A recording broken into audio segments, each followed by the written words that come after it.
Hello friends, എല്ലാവർക്കും അന്നാസ് രുചിക്കൂട്ടിൻ്റെ പുതിയൊരു വീഡിയോയിലേക്ക് സ്വാഗതം. ഇന്ന് നമ്മൾ ചെയ്യാൻ പോകുന്നത് ഒരു മലബാർ റെസിപ്പിയാണ്. അരിപ്പ പോള എന്നാണ് ഈ റെസിപ്പിയുടെ പേര്. അപ്പോൾ ഇതെങ്ങനെ ഉണ്ടാക്കണമെന്ന് നമുക്ക് നോക്കാം. ഫ്രണ്ട്സ്, അപ്പോൾ നമുക്ക് അരിപ്പ പോള ഉണ്ടാക്കാൻ വേണ്ടി കുറച്ച് ഇൻഗ്രീഡിയൻസ് മതി. അതിൻ്റെ മെയിൻ ഇൻഗ്രീഡിയൻ്റ് എന്ന് പറയുന്നത് മൈദയാണ്. അപ്പോൾ നമുക്കിതിലേക്ക് മൈദ ഇടാം. 2 കപ്പ് മൈദയാണ് കേട്ടോ നമ്മൾ ഇതിലേക്ക് ഇടേണ്ടത്. അപ്പോൾ ഞാൻ 2 കപ്പ് മൈദ ഇതിലേക്ക് ഇട്ട് കൊടുത്തിട്ടുണ്ട്. ആവശ്യത്തിന് ഉപ്പിട്ട് കൊടുക്കാം. അധികം വേണ്ട കേട്ടോ, ആവശ്യത്തിന് വരെ. പിന്നെ മുട്ട,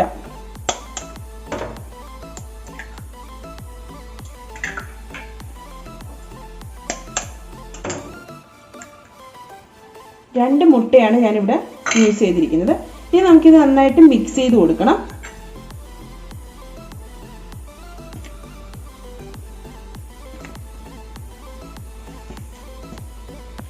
ഇനി നമുക്കിതിലേക്ക് ആവശ്യത്തിന് വെള്ളം ഒഴിച്ച് ഒന്ന് കുഴച്ചെടുക്കണം.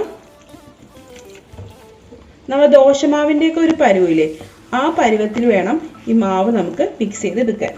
അപ്പം അതിന് വേണ്ടിയുള്ള ആവശ്യത്തിന് വെള്ളം ഒഴിച്ചോളൂ. അപ്പോൾ വെള്ളത്തിൻ്റെ കണക്ക് ഞാനിപ്പോൾ പറയുന്നില്ല, കാരണം നമ്മൾ ഒഴിച്ചെടുക്കുമ്പോൾ അറിയാൻ പറ്റും.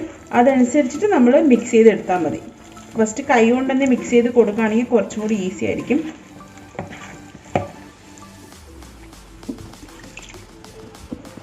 കൈ വെച്ച് മിക്സ് ചെയ്ത ശേഷം ശരിക്കും ആ കട്ടയൊക്കെ മാറി ഒന്ന് ലൂസാക്കാൻ വേണ്ടി ഇതുപോലെയുള്ള യൂസ് ചെയ്ത് നമുക്കൊന്ന് നന്നായിട്ടൊന്ന് മിക്സ് ചെയ്ത് കൊടുക്കാം.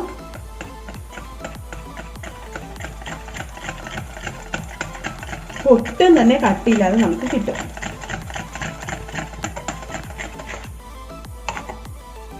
ഫ്രണ്ട്സ്, ഇപ്പോൾ ദേ കണ്ടോ, ഈ ഒരു പരുവം നമ്മുടെ ദോശമാവിൻ്റെ ആ ഒരു പരുവത്തിന് നമ്മൾ മിക്സ് ചെയ്തെടുത്തിട്ടുണ്ട്.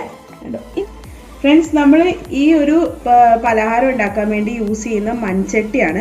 ഇതേപോലത്തെ അധികം കുഴിയില്ലാത്ത, അതായത് ഇങ്ങനെ ആഴ്ചയില്ലാത്ത ഇതേപോലത്തെ ഒരു പാത്രമാണ്, അതായത് ചട്ടിയാണ് നമ്മൾ യൂസ് ചെയ്യണത് കേട്ടോ.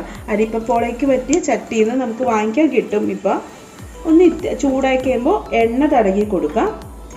അതിനുശേഷം നമ്മൾ റെഡിയാക്കി വെച്ചിരിക്കുന്ന മാവ് ഇതിലേക്ക് ഒഴിച്ചു കൊടുക്കാം. എന്നിട്ട് ഒരു മൂടി കൊണ്ട് അടച്ചു വെച്ച് ഒരു മീഡിയം ഫ്ലെയിമിൽ നമുക്കിതൊന്ന് വേവിച്ചെടുക്കാം. ഫ്രണ്ട്സ്, അപ്പോൾ ദേ നമ്മുടെ അരിപ്പപ്പോള ആദ്യത്തെ റെഡി ആയിട്ടുണ്ട്. കണ്ടോ, വെന്ത് കിട്ടി. ഇനി നമുക്കിതൊരു പാത്രത്തിലേക്ക് മാറ്റാം. ഇതുപോലെ ബാക്കി ഓരോന്നും നമുക്ക് ചുട്ടെടുക്കാം. ഫ്രണ്ട്സ്, ഇപ്പോൾ നമ്മൾ ചുട്ട ഒരെണ്ണം എടുത്തിട്ട് ഇതേപോലെ തേങ്ങാപ്പാൽ, അതായത് തേങ്ങാപ്പാലിൽ പഞ്ചസാരയും ഏലക്കയും കൂടി ഇട്ടതാണ്, അതിലൊന്ന് മുക്കി ഇതേപോലെ നിരത്തി വെക്കാം. ഇതുപോലെ ബാക്കി ഓരോന്നും നമ്മൾ ചുട്ടെടുത്തിട്ട് ഈ തേങ്ങാപ്പാലിൽ മുക്കി ഇതിലാദ്യം വെക്കുക. അപ്പം ഞാനത് കുറച്ച് വെച്ചിട്ട് ബാക്കി നിങ്ങൾക്ക് കാണിച്ചു തരാം. ഫ്രണ്ട്സ്, ഞാനപ്പോൾ ഒരു 4 അരിപ്പപ്പോള ആദ്യം റെഡിയാക്കി വെച്ചിട്ടോ. അപ്പോൾ ഇനി നമ്മളിത് എന്താ ചെയ്യേണ്ടതെന്ന് പറഞ്ഞാൽ ഞാൻ ഓൾറെഡി കാണിച്ചു തന്നില്ലേ, നമ്മൾ ഓരോന്നും ചുട്ടിട്ട് നമ്മൾ ആ തേങ്ങാപ്പാലിൽ ഓൾറെഡി റെഡിയാക്കി വെച്ചിരിക്കുന്ന തേങ്ങാപ്പാലിൽ മുക്കിയാണ് നമ്മൾ ഇതേപോലെ നിരത്തി വെച്ചത്.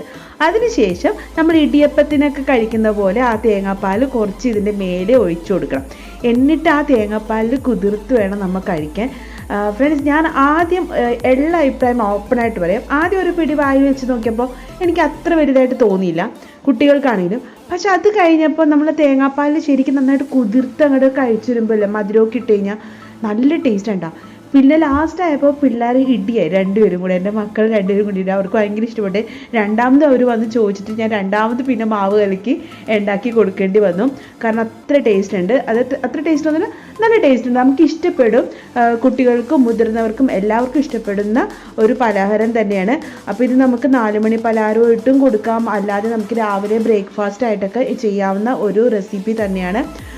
പ്രത്യേകിച്ച് നമ്മുടെ മലബാർ ഒരു റെസിപ്പിയാണ് ഇത്, മലബാർ പലഹാരമാണ്. അപ്പോൾ ഇത് ട്രൈ ചെയ്യാത്തവരുണ്ടെങ്കിൽ തീർച്ചയായിട്ടും ട്രൈ ചെയ്ത് നോക്കുക.